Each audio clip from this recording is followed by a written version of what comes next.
started my essay saying that photography had saved my life, and I am determined to show you why. I am absolutely fascinated by the concept of truth in photography, and I am absolutely fascinated by what other photographers think truth in photography is.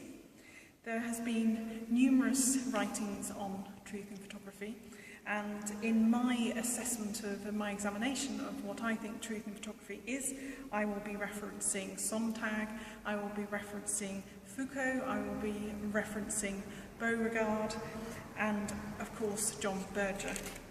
And my point of my essay is really to look at what truth in photography is and who understands photography. Does everybody think photography and truth in photography is the same? This is what we're about to find out.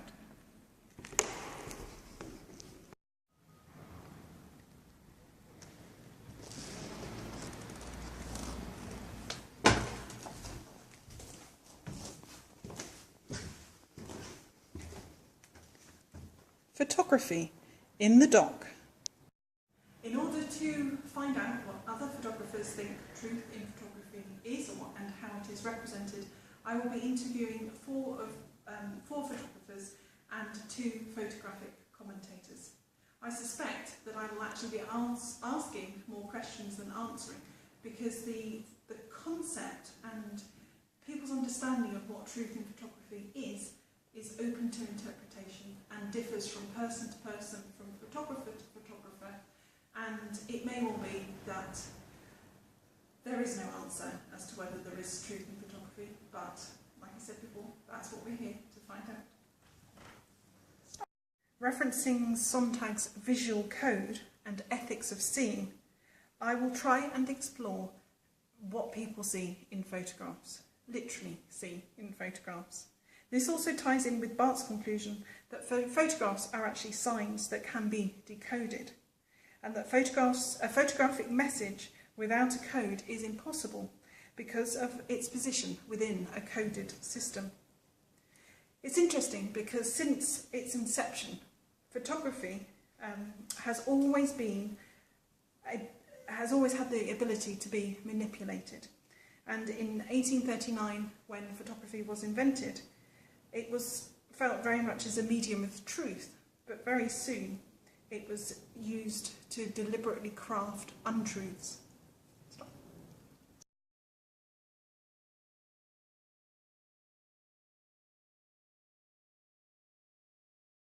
I have come to understand that whilst light, composition, framing, angle can all be controlled by the photographer, it is the interpretation of a photograph that cannot be controlled.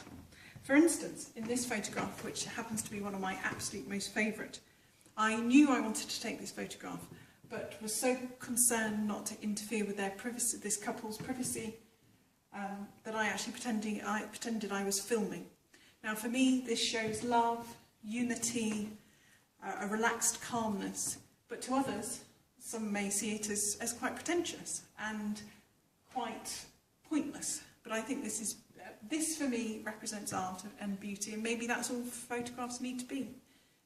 And maybe that's a simple way of looking at a photograph, but that's just one concept. Stop.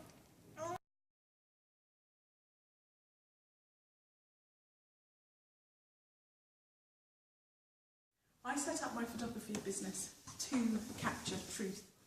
I feel a photograph works, and it is for me genuine if I manage to capture emotion, a laughter, a sense of fun, and the essence of a person or an event.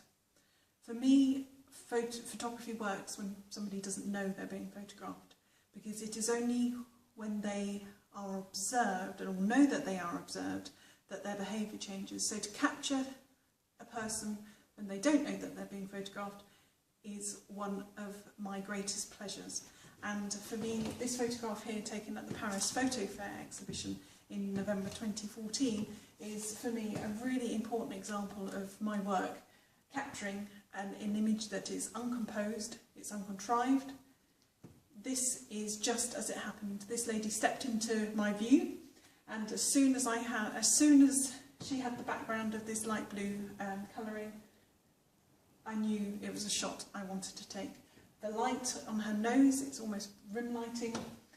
I love the tenderness of her hand on her baby carrier. I love her concentration on her phone. I love the baby nestled into her chest. And I really like this detail of this man looking at this photograph. Because for me, I could have waited all day for that, for those key moments to all come together. And Cartier-Bresson talked about the decisive moment. And for me, this was a prime example of a decisive moment that I didn't compose, it just appeared in front of me. And for me, that represents a truth in photography.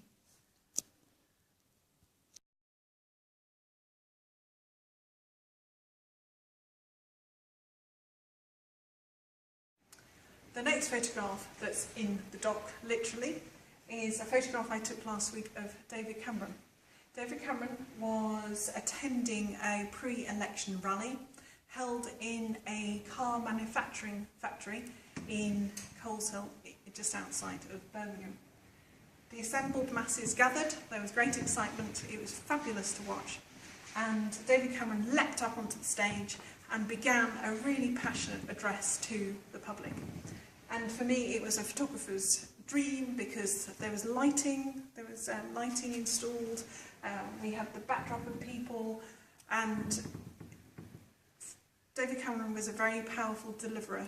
He gave a great speech, and yes, the argument is that this is a very contrived scene, and yes, it's manufactured, but this is an archetypal election image, and this was the image that I wanted to achieve when I knew I was going to go and watch David Cameron. But it is manufactured. But does that matter? Does that matter when people's understanding of election images is this?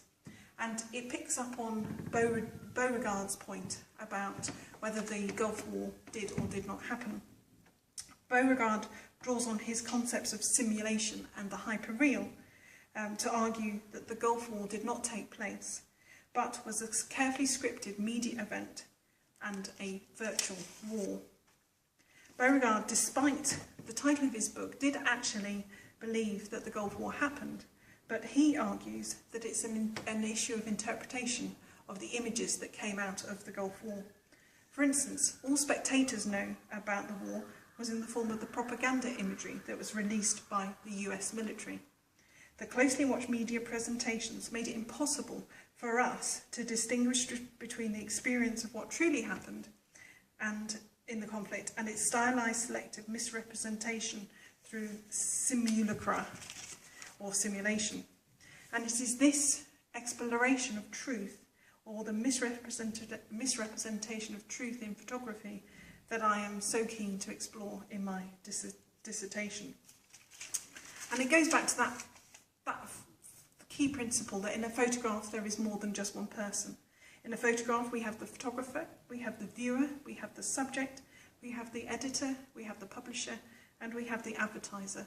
Each of those people will have a different requirement from a photograph, and whether a photograph can mean the same thing to each of those individuals is something I'm very keen to explore. Thank you. Maybe that is what the beauty of photography is, that each photograph actually means something different to everybody who sees it. And maybe that is the beauty of a photograph. Maybe that is the beauty of photography, that it doesn't mean the same thing to everyone. And maybe that it comes down to that fundamental principle of art. What is art? And I hate to use such a generic term, but I think photography is art, and art is open to interpretation. And as long as we are open-minded and use our experiences in viewing an image, then photography will always mean something different to other people, and that for me is probably the biggest joy of photography. I thank you for your time, and thank you for watching this video.